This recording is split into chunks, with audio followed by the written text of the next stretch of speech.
بسم اللہ الرحمن الرحیم نحمدہ ونصلی علی رسولہ الکریم اما بعد۔ محترم ناظرین، آج عوام الناس کی طرف سے سب سے زیادہ پوچھے جانے والے دو سوالوں کا جواب ہم قرآنی آیات سے تلاش کریں گے۔ پہلا سوال تو لوگ یہ پوچھ رہے ہیں کہ بیت المقدس کس کا ہے، یعنی اس کا اصل وارث کون ہے؟ مسلمان اس کے وارث ہیں یا یہودی اور عیسائی اس کے وارث ہیں؟ دوسرا سوال کہ کس فریق کا کیا مفاد ہے اس علاقے سے کہ باوجود اس قدر خون ریزی کے جو پچھلے 75 سالوں سے جاری ہے، کوئی بھی اس سے چھوڑنے کے لیے یا اس تنازع سے پیچھے ہٹنے کو تیار نہیں۔ تو ہم شروع کرتے ہیں اپنے پہلے سوال کا جواب کہ بیت المقدس کا اصل وارث کون ہے۔ ناظرین، اس شہر کے 3 دعوے دار ہیں اور ہر ایک اس پر حق ملکیت کا دعویٰ رکھتا ہے۔ مسلمان سمجھتے ہیں کہ یہ ہمارا علاقہ ہے، ہماری جگہ ہے، جبکہ یہودی اس کو اپنا علاقہ اور اس کو اپنی جگہ قرار دیتے ہیں، اور عیسائی سمجھتے ہیں کہ یہ ہمارا علاقہ ہے کیونکہ حضرت عیسیٰ علیہ السلام یہاں پیدا ہوئے اور آپ کی والدہ حضرت مریم اور ان کا خاندان یہاں پر آباد تھا۔ لیکن حقیقت یہ ہے کہ عیسائیوں کو اس علاقے سے کوئی خاص دلچسپی نہیں ہے۔ اصل مقابلہ مسلمانوں کا اور یہودیوں کا ہے، اور ان میں سے کوئی بھی اس علاقے کو چھوڑنے کے لیے تیار نہیں ہے۔ اب اصل مستحق کون ہے، اس علاقے کے اصل حقدار اور اصل وارث کون ہے؟ ہمیں اس مسٹری کو سلجھانے کے لیے ہسٹری میں 4000 سال پیچھے جانا ہوگا۔ یہ بات ہے 1850 قبل مسیح کی، جب عراق کے ایک مشہور شہر بابل میں ایک بچے کی ولادت ہوتی ہے جس کا نام ان کے والدین ابراہیم رکھتے ہیں۔ اس وقت یہ پورا علاقہ بت پرستوں کا تھا اور یہاں کا بادشاہ نمرود بھی بت پرستی میں مبتلا تھا۔ جب حضرت ابراہیم علیہ السلام جوانی کی عمر کو پہنچے تو اللہ تعالیٰ نے آپ کو مقام نبوت سے نوازا اور اپنی خلت کی پوشاک پہنا کر آپ کو فریضہ دعوت اور قوم کو بت پرستی سے نکالنے کا حکم دیا۔ آپ کی قوم کے لوگ خود ہی بتوں کو پتھروں سے تراشتے تھے اور ان کے سامنے سجدہ ریز ہو جاتے۔ آپ اپنی پوری محنت اور کوشش بجا لائے، لیکن اس بت پرست قوم پر کوئی اثر نہ ہوا۔ الٹا وہ آپ سے لڑنے جھگڑنے لگے اور آپ کی جان کے دشمن ہو گئے۔ اللہ تعالیٰ کا ارشاد ہے وَحَاجَّهُ قَوْمُهُ قَالَ أَتُحَاجُّونِّي فِي اللَّهِ وَقَدْ هَدَانِ،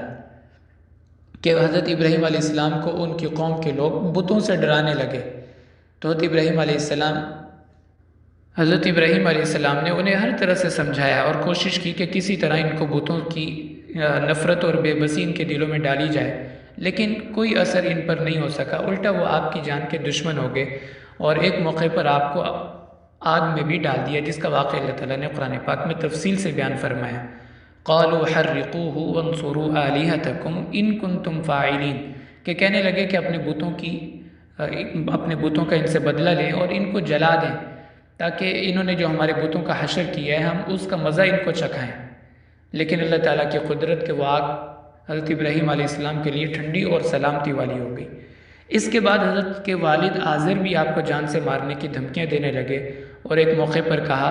اراغب انت عن آلہتی یا ابراہیم، اے ابراہیم تم میرے خداؤں کو برا بھلا کہتے ہو، یہ میرے سے برداشت نہیں ہو سکے گا۔ لئن لم تنتہی لأرجمنک وہجرنی ملیہ، اگر تم اپنی اس حرکت سے باز نہ آئے تو پھر میں تمہیں پتھر مار مار کے ختم کر دوں گا، یا پھر تم ہمیشہ کے لیے یہاں سے چلے جاؤ۔ جب حضرت ابراہیم علیہ السلام نے اپنے والد کا یہ رویہ اور طرز دیکھا تو بہت دل برداشتہ ہوئے اور فرمایا سلام علیک، کہ تم خوش رہو، سلامت رہو، میں یہاں سے چلا جاتا ہوں، میرا اللہ مالک ہے۔ آگے اللہ تعالیٰ ارشاد فرماتے ہیں وقال انی ذاہب الی ربی سیہدین، اور ایک جگہ فرمایا انی مہاجر الی ربی، کہ میں یہاں سے ہجرت کر کے چلا جاتا ہوں۔ تو اللہ تعالیٰ کے حکم سے حضرت ابراہیم علیہ السلام عراق سے فلسطین ہجرت کر کے تشریف لے آئے۔ اس وقت آپ کے ساتھ صرف آپ کی بیوی حضرت سارہ اور آپ کے بھتیجے حضرت لوط علیہ السلام تھے جو آپ پر ایمان لائے۔ قرآن پاک میں اللہ تعالیٰ ارشاد فرماتے ہیں فآمن لہ لوط، کہ اس بستی والوں میں سے کوئی آپ پر ایمان نہیں لایا سوائے آپ کے بھتیجے حضرت لوط علیہ السلام کے یا آپ کی بیوی حضرت سارہ کے۔ فلسطین پہنچنے کے بعد آپ کے ہاں حضرت اسحاق کی پیدائش ہوئی، اور دوسری بیوی جو اس سفر ہجرت میں ایک بادشاہ نے آپ کو ہدیہ کی تھی، ان سے حضرت اسماعیل علیہ السلام پیدا ہوئے۔ تو آپ کی 2 بیویاں تھیں، ان سے اللہ تعالیٰ نے آپ کو 2 بیٹے عطا فرمائے۔ حضرت سارہ جو آپ کی پہلی بیوی تھی ان سے حضرت اسحاق پیدا ہوئے، اور جو حضرت ہاجر آپ کی دوسری بیوی تھی ان سے حضرت اسماعیل علیہ السلام پیدا ہوئے۔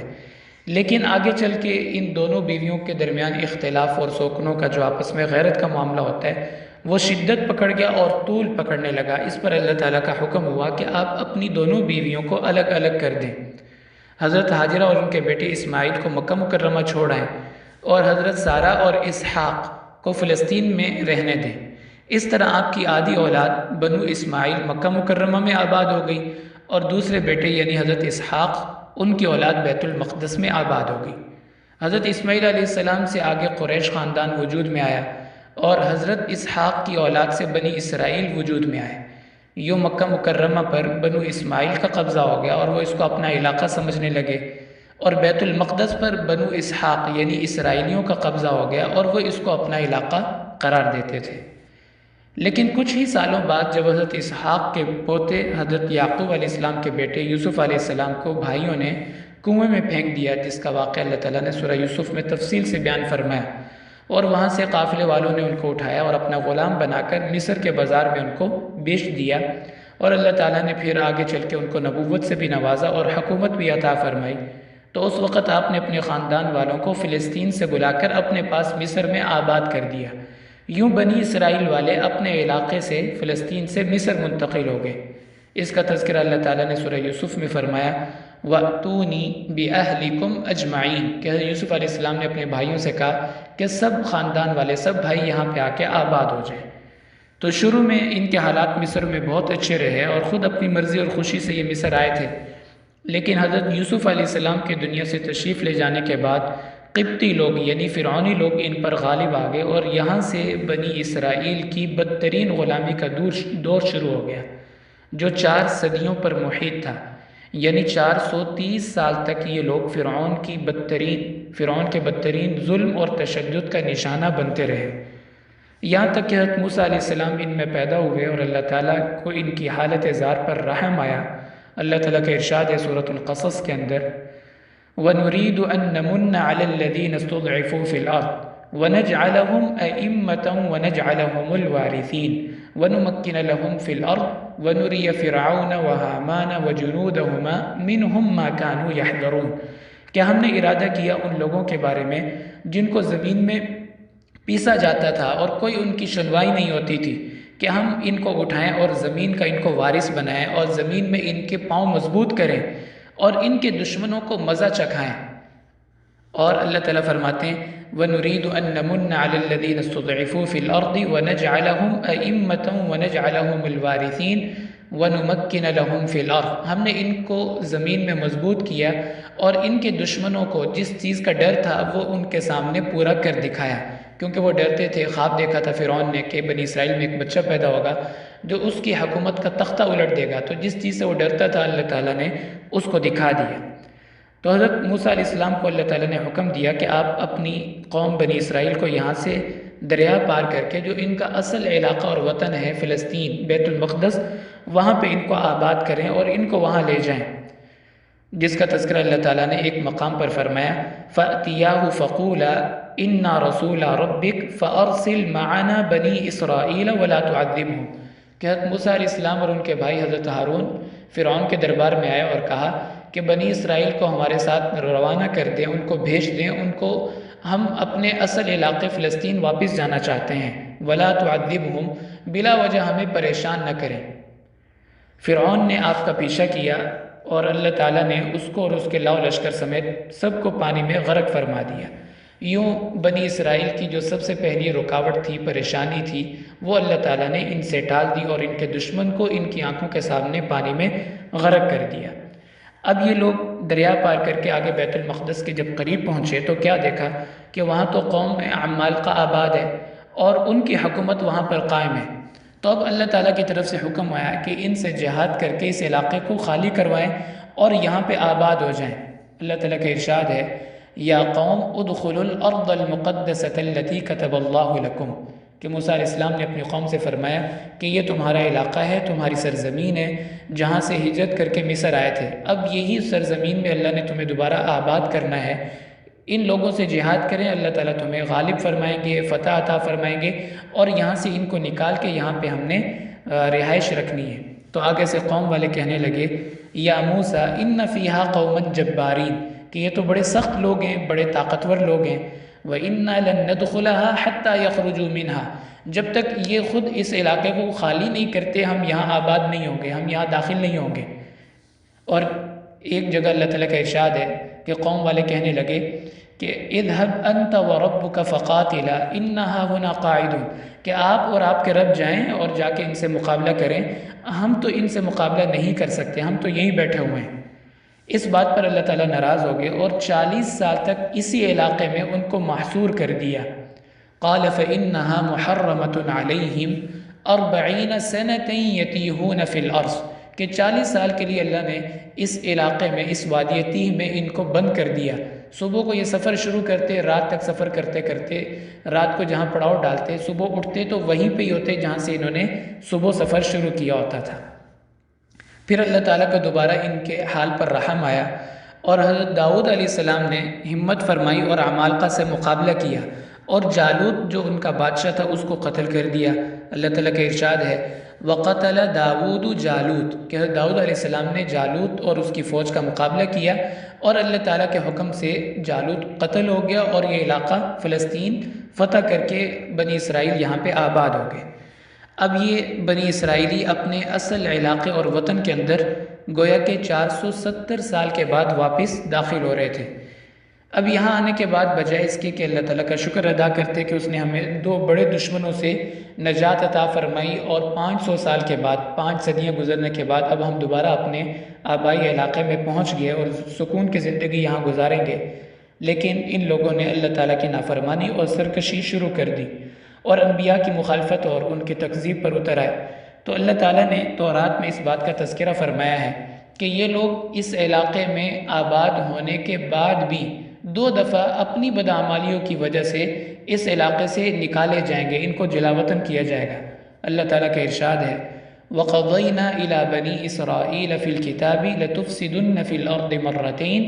وَلَتَعْلُنَّ عُلُوًّا كَبِيرًا، کہ تم اس بابرکت زمین میں 2 دفعہ فساد مچاؤ گے، 2 دفعہ سرکشی پر اترو گے، اور اللہ تعالیٰ دونوں دفعہ تمہاری بدعمالیوں کی وجہ سے تمہیں اس سرزمین سے جلا وطن کر دیں گے، نکال دیے جاؤ گے۔ تو 2 دفعہ انہوں نے اس علاقے میں فساد مچایا، جیسے کہ اللہ تعالیٰ نے پہلے سے ہی اطلاع فرمائی تھی۔ پہلا فساد تو اس طرح ہوا کہ جب حضرت موسیٰ علیہ السلام کو اللہ تعالیٰ نے تورات عطا فرمائی تو یہ اس تورات حضرت موسیٰ علیہ السلام کی شریعت کی مخالفت پر اتر آئے، اور حضرت یوشع بن نون کو شہید کر دیا، جو کہ حضرت موسیٰ علیہ السلام کے بعد اللہ تعالیٰ نے جن کو نبوت عطا فرمائی تھی۔ تو اس فساد کے نتیجے میں اللہ تعالیٰ نے ان کے اوپر پہلا عذاب نازل فرمایا، اور اس کی صورت یہ بنی فَإِذَا جَاءَ وَعْدُ أُولَاهُمَا بَعَثْنَا عَلَيْكُمْ عِبَادًا لَنَا أُولِي بَأْسٍ شَدِيدٍ فَجَاسُوا خِلَالَ الدِّيَارِ وَكَانَ وَعْدًا مَفْعُولًا، کہ ان پر اس عذاب کی اور پکڑ کی صورت یہ آئی کہ بابل کا بادشاہ بخت نصر ان پر حملہ آور ہوا اور بدترین ہزیمت کا ان کو سامنا کرنا پڑا۔ ہزاروں یہودی قتل ہو گئے، اور جو زندہ بچے ان کو غلام بنا کر بابل لے جایا گیا، اور 70 سال تک یہ اس کافر بادشاہ بخت نصر کی غلامی میں زندگی بسر کرتے رہے۔ آخر کار اللہ تعالیٰ کو پھر ان پر رحم آیا اور اس غلامی سے اللہ تعالیٰ نے ان کو نکالنے کا فیصلہ فرمایا۔ اللہ تعالیٰ کا ارشاد ہے ثُمَّ رَدَدْنَا لَكُمُ الْكَرَّةَ عَلَيْهِمْ وَأَمْدَدْنَاكُمْ بِأَمْوَالٍ وَبَنِينَ وَجَعَلْنَاكُمْ أَكْثَرَ نَفِيرًا، کہ ہم نے ان کو واپس اپنے علاقوں میں لوٹا دیا اور ان کے مال میں اور اولاد میں بہت برکت عطا فرمائی۔ اس کی صورت یہ بنی کہ ایران کا بادشاہ اخسویرس، اس نے بابل پر حملہ کیا اور ان یہودیوں کی حالت پر اس کو رحم آیا، اس نے ان کو آزاد کر دیا اور اپنے وطن واپس جانے کی اجازت دے دی۔ یوں پہلی آزمائش ان پر ختم ہو گئی۔ آگے اللہ تعالیٰ کا ارشاد ہے ان احسنتم احسنتم لانفسکم وان اسأتم فلہا، کہ اگر تم اچھے رہے اور اللہ تعالیٰ کے احکامات کو پورے کرتے رہے تو ہم بھی تمہارے ساتھ اچھے رہیں گے۔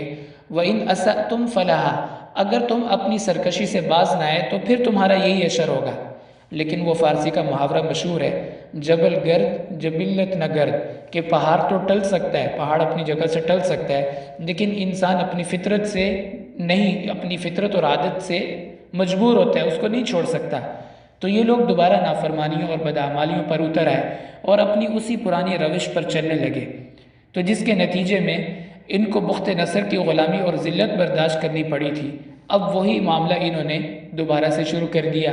اب اس دوسرے فساد میں انہوں نے حضرت عیسیٰ علیہ السلام کی جو شریعت تھی اس کا انکار کر دیا اور حضرت عیسیٰ علیہ السلام کو شہید کرنے کے لیے درپے ہو گئے۔ تو پہلا فساد حضرت موسیٰ علیہ السلام کی شریعت کا انکار اور حضرت یوشع بن نون کی شہادت کے نتیجے میں تھا، اور دوسرا فساد انہوں نے یہ کیا کہ حضرت عیسیٰ علیہ السلام کی شریعت کا انکار کیا اور ان کو شہید کرنے کی کوشش کی، جس کے نتیجے میں پھر اللہ تعالیٰ نے دوسرا زوال ان کے اوپر ڈالا، دوسری آزمائش ان کے اوپر آئی۔ وہ اس طرح کہ روم کا بادشاہ طیطوس، اس نے بیت المقدس پر حملہ کیا اور قتل عام شروع کر دیا، ہر جگہ آگ لگا دی، اور پہلے سے بھی زیادہ ان کو نقصان اور شکست اٹھانی پڑی۔ اللہ تعالیٰ کا ارشاد ہے فَإِذَا جَاءَ وَعْدُ الْآخِرَةِ کہ جب دوسرا وعدہ ہمارا پورا ہوا، لِيَسُوءُوا وُجُوهَكُمْ تو وہ بادشاہ ان پر حملہ آور ہوا اور ان کے چہروں کو بدل کے رکھ دیا۔ وَلِيَدْخُلُ الْمَسْجِدَ بیت المقدس میں داخل ہوئے اور اس مسجد کی حرمت کو، تقدس کو پامال کیا، کما دخلوہ اول مرہ جس طرح کہ پہلے ان کے ساتھ ہو چکا تھا۔ وَلِيُتَبِّرُوا مَا عَلَوْا تَتْبِيرًا اور اس روم کے بادشاہ نے ہر چیز کو تہس نہس کر کے رکھ دیا اور تمام مال و دولت اور خزانے لوٹ کر وہ بادشاہ واپس چلا گیا۔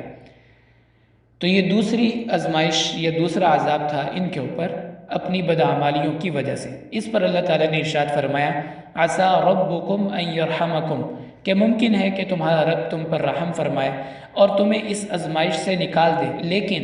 وَإِنْ عُدْتُمْ عُدْنَا اگر پھر بھی تم باز نہ آئے تو یہی معاملہ تمہارے ساتھ پھر سے یعنی تیسری دفعہ سبارہ ان کے ساتھ یہی معاملہ کیا جائے گا۔ وَإِنْ عُدْتُمْ عُدْنَا وَجَعَلْنَا جَهَنَّمَ لِلْكَافِرِينَ حَصِيرًا لیکن آپ کو پتہ ہے کہ یہ سدھرنے والے قوم تو ہے نہیں، تو اس پر تیسری دفعہ جب انہوں نے انکار کیا آپ صلی اللہ علیہ وسلم کی نبوت کا، یعنی پہلی دفعہ فساد مچایا حضرت موسیٰ علیہ السلام کی شریعت کا انکار کر کے، دوسرا فساد حضرت عیسیٰ علیہ السلام کی نبوت اور جو ان کی کتاب تھی انجیل اس کا انکار کر کے، اور تیسرا فساد ان لوگوں نے مچایا جب آپ صلی اللہ علیہ وسلم کی نبوت کا انکار کیا، قرآن پاک کے احکام کا انکار کیا اور آپ کی جان کے دشمن ہو گئے۔ اس پر اللہ تعالیٰ نے ان کو سزا یہ دی کہ سورۃ الحشر میں اللہ تعالیٰ نے تذکرہ فرمایا کہ بنو قریظہ کے لوگوں کو، بنو نذیر اور قینقاع ان لوگوں کو اللہ تعالیٰ نے مدینہ منورہ سے جلا وطن کر دیا۔ پھر حضرت عمر رضی اللہ تعالیٰ کے زمانے میں خیبر سے بھی ان کو نکال دیا گیا اور آپ صلی اللہ علیہ وسلم کا ارشاد پورا ہو گیا اخرج الیہود والنصارى من جزیرۃ العرب کہ یہود و نصارہ کو جزیرہ عرب سے نکال باہر کرو۔ تو اس طرح اللہ تعالیٰ نے حجاز مقدس اور ارض شام جس کو ارض مقدس اور ارض مبارکہ کہا جاتا ہے، اللہ تعالیٰ نے اس جگہ سے یہودیوں کو محروم کر دیا ان کی بدعمالیوں کی وجہ سے، اور یہ جگہ اللہ تعالیٰ نے یہود سے لے کر مسلمانوں کو عطا فرما دی، اور اس جگہ کو مسلمانوں کا قبلہ بنا کر اس فیصلے پر مہر تصدیق ثبت فرما دی، اور آپ صلی اللہ علیہ وسلم کو یہاں تمام انبیاء کا شرف عطا فرما کر قیامت تک آنے والی تمام انسانیت اور تمام مذاہب کے واضح کر دیا کہ یہ علاقہ اب مسلمانوں کا ہے اور وہی اس کے اصل وارث اور مستحق ہیں۔ اللہ تعالیٰ کا ارشاد ہے ان الارض للہ یورثها من یشاء من عبادی کہ یہ اللہ کی زمین ہے، اللہ جسے چاہیں اس کا مالک بنا دے۔ تو پہلے یہودیوں کو اللہ تعالیٰ نے یہ علاقے عطا فرمائے تھے، لیکن بار بار بدعمالیوں کی نتیجے میں اللہ تعالیٰ نے ان علاقوں کی تولیت سے ان کو محروم کر دیا اور فرمایا کہ یہ علاقے اب مسلمانوں کے لیے ہیں قیامت تک کے لیے۔ تو یوں علاقے جو فلسطین کے یہودیوں کو اللہ نے عطا فرمائے تھے، تو ان کی بدعمالیوں کی وجہ سے اللہ نے ان بابرکت اور مقدس علاقوں سے ان کو محروم کر دیا، اور یہ علاقے مسلمانوں کو اللہ تعالیٰ نے عطا فرما دیے، جس طرح کہ ابھی آپ کے سامنے تذکرہ کیا کہ اللہ تعالیٰ نے قبلہ اول بنا کر اس بات کا اعلان فرما دیا کہ اب یہ علاقے مسلمانوں کے ہیں اور قیامت تک اس کے اصل وارث اور مستحق مسلمان ہیں۔ اب ہم آ جاتے ہیں دوسرے سوال کے جواب کی طرف کہ کیا مفادات ہیں یہود کے اس علاقے کے ساتھ کہ وہ اس علاقے کو چھوڑنے کے لیے تیار نہیں ہیں، اور مسلمان اس علاقے سے کیوں دستبردار نہیں ہو جاتے؟ تو اس کا جواب بہت آسان ہے کہ مسلمان تو اس علاقے سے اس لیے پیچھے ہٹنے کو تیار نہیں کیونکہ یہ علاقے ان کو اللہ تعالیٰ کی طرف سے بطور عطیہ دیے گئے ہیں، اور قرآنی آیات کی روشنی میں یہ ارض مقدسہ بھی ہے اور ارض مبارکہ بھی ہے، نیز یہ ہمارا قبلہ اول ہے اور آپ صلی اللہ علیہ وسلم کی سفر ہجرت کی ایک بڑی یادگار ہے، اس لیے مسلمان تو کبھی بھی ان علاقوں سے اور ان کے دعوے سے پیچھے نہیں ہٹ سکتے۔ اور یہود ان علاقوں سے اس لیے پیچھے نہیں ہٹنا چاہتے کہ وہ اس قرآنی فیصلے کو نہیں مانتے، وہ ابھی بھی یہی سمجھتے ہیں کہ یہ ہمارے علاقے ہیں، ہمارے آباء و اجداد کا وطن ہے اور اس کے اصل حقدار ہم لوگ ہیں۔ اور یہود اس علاقے کو ایک اور وجہ سے بھی نہیں چھوڑنا چاہتے کہ یہ علاقہ جغرافیائی لحاظ سے اگر دیکھا جائے تو دنیا کے 3 بڑے بر اعظموں کے بالکل سینٹر میں ہے۔ اس کے ایک طرف یورپ ہے، ایک طرف ایشیا ہے اور ایک طرف افریقہ ہے۔ یہود یہ چاہتے ہیں کہ بیت المقدس کو شہید کر کے یہاں پہ ہیکل سلیمانی تعمیر کیا جائے اور پھر یہاں سے پوری دنیا کے اوپر حکومت کو قائم کیا جائے، اور مسجد الاقصیٰ کی جگہ ہیکل سلیمانی کو وہ تعمیر کرنا چاہتے ہیں جہاں پہ ان کا مسیح اعظم یعنی دجال بیٹھ کر پوری دنیا پر حکمرانی کر سکے گا۔ لیکن ان کا یہ خواب کبھی بھی پورا نہیں ہو سکے گا یہاں تک کہ حضرت عیسیٰ علیہ السلام اور امام مہدی تشریف لائیں گے اور دجال کو قتل کرنے کے بعد ایک ایک یہودی کو چن چن کر ماریں گے اور ختم کر دیں گے، حتیٰ کہ کوئی پتھر یا درخت بھی ان کو پناہ دینے کے لیے تیار نہیں ہوگا۔ یہ جہاں بھی پناہ پکڑیں گے، جہاں بھی چھپنے کی کوشش کریں گے تو وہ چیز مسلمان کو آواز دے گی، یا مسلم ورائی یہودی فقتل ہوئے، مسلمان میرے پیچھے یہودی چھپا ہوا ہے، اس کو قتل کر دو۔ اس طرح یہ لوگ اپنی بدعمالیوں کے حتمی انجام بد کو پہنچیں گے اور اس دنیا سے ان کا ناپاک وجود ہمیشہ کے لیے ختم ہو جائے گا۔ ایک آخری اور اہم بات کر کے اپنے اس مضمون کو مکمل کرتے ہیں کہ آج جن حالات کا ہمیں سامنا ہے غزہ اور فلسطین میں، اس میں ہمارے کچھ اپنے ہی ناعاقبت اندیش مسلمانوں کا بھی قصور ہے، اور یہ سب مسلمانوں کی نااتفاقی کی بے برکتی آپ کہہ لیں، بلکہ نحوست اس کو سمجھ لیں۔ اس لیے کہ جب حضرت عمر رضی اللہ تعالیٰ عنہ نے یہودیوں سے علاقے خالی کروا لیے اور حضرت صلاح الدین ایوبی رحمۃ اللہ علیہ نے عیسائیوں کو بھی یہاں سے نکال دیا، تو یہ سارا کا سارا علاقہ مسلمانوں کے لیے ہو گیا۔ اس وقت سے لے کر 19ویں صدی کی شروعات تک کسی بھی یہودی اور عیسائی کی ہمت اور جرت نہیں ہو سکی کہ وہ اس علاقے کا رخ کریں۔ پوری دنیا کے مختلف علاقوں میں یہ لوگ بکھرے ہوئے تھے اور جلا وطنی کی زندگی گزار رہے تھے، لیکن جب مسلمانوں کی آپسی لڑائیوں اور نااتفاقیوں کی وجہ سے سلطنت عثمانیہ کا سقوط ہوا اور اس ایک ملک کے ٹوٹنے سے 42 چھوٹے چھوٹے ملک اور ٹکڑے بن گئے، تو مسلمانوں کی ساری طاقت تقسیم ہو گئی۔ اس وقت یہودیوں کو موقع ملا اور وہ فوراً پوری دنیا سے ہجرت کر کر کے فلسطین پہنچنا شروع ہو گئے، اور اپنی صدیوں پرانی آرزو اور حسرت پوری کرنے کا ان کو سنہری موقع مل گیا۔ ابتدا میں تو یہاں آ کر انہوں نے دگنی قیمتوں پر زمینیں خریدنا شروع کر دی۔ اس وقت بر صغیر کے علماء تھے جنہوں نے اس خطرے کو بھانپ لیا اور فتویٰ دیا کہ یہودیوں کو زمین بیچنا جائز نہیں ہے۔ حضرت مولانا اشرف علی تھانوی رحمۃ اللہ علیہ نے فتاوی امداد الفتاوی کے اندر بھی یہ بات نقل فرمائی ہے کہ عرب کے فلسطین کے مسلمان یہودیوں کو قیمت چاہے وہ دگنی قیمت دیں چاہے اس سے زیادہ دیں، لیکن اپنی زمینیں ان کو نہ بیچیں۔ اسی طرح مفتی اعظم ہند مفتی کفایت اللہ صاحب رحمۃ اللہ علیہ نے بھی یہی فتویٰ جاری فرمایا تھا۔ لیکن آخرکار جب یہاں کے مقامی لوگ اپنی زمینیں بیچتے رہے اور بہت سارے علاقے اور زمینیں یہودیوں نے ان سے خرید لی، تو 14 مئی 1948 یعنی پاکستان بننے سے 1 سال بعد انہوں نے اعلان کر دیا کہ یہ علاقے، یہ زمینیں ہم یہاں پہ اپنی الگ حکومت بنا رہے ہیں۔ تو اس طرح پھر اس وقت عرب لوگوں کو احساس ہوا کہ ہمارے ساتھ تو بہت بڑا ہاتھ ہو گیا۔ تو آج بھی صرف 80 لاکھ اسرائیلی ہیں اور مسلمان ان کے مقابلے میں 1.5 ارب ہیں، یعنی ہر ایک یہودی کے مقابلے میں مسلمانوں کی تعداد 150 ہے۔ تو پھر بھی آپ دیکھیں کوئی تقابل نہیں ہے، کوئی مقابلہ نہیں ہے، اور یہودیوں کا ایک ملک ہے چھوٹا سا اسرائیل، جبکہ مسلمانوں کے پاس 57 اسلامی ملک ہیں، لیکن کوئی مدد کرنے کے لیے تیار نہیں ہے، سب خوف زدہ ہیں، سب سہمے ہوئے ہیں۔ اگر آپ نقشے میں بھی دیکھیں تو اسرائیل کے چاروں طرف اسلامی ممالک ہیں، لیکن اس سب کے باوجود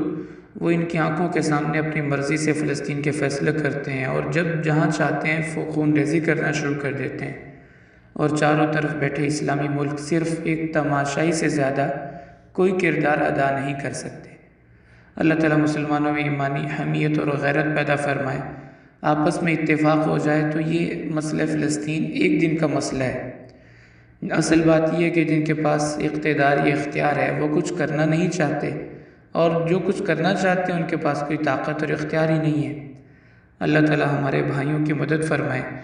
ہم آج بھی ابابیلوں کے انتظار میں ہیں، لیکن ایک عالم فرما رہے تھے کہ اگر ابابیل آئے تو وہ یہودیوں پر پتھر نہیں برسائیں گے، مسلمانوں پر پتھر برسائیں گے، کیونکہ یہ سارا معاملہ مسلم حکمرانوں کی خاموشی اور غفلت کا نتیجہ ہے جو ان معصوم اور بے گناہ فلسطینیوں کو بھگتنا پڑ رہا ہے۔ اللہ تعالی رحم فرمائے۔ وآخر دعوانا ان الحمد للہ رب العالمین۔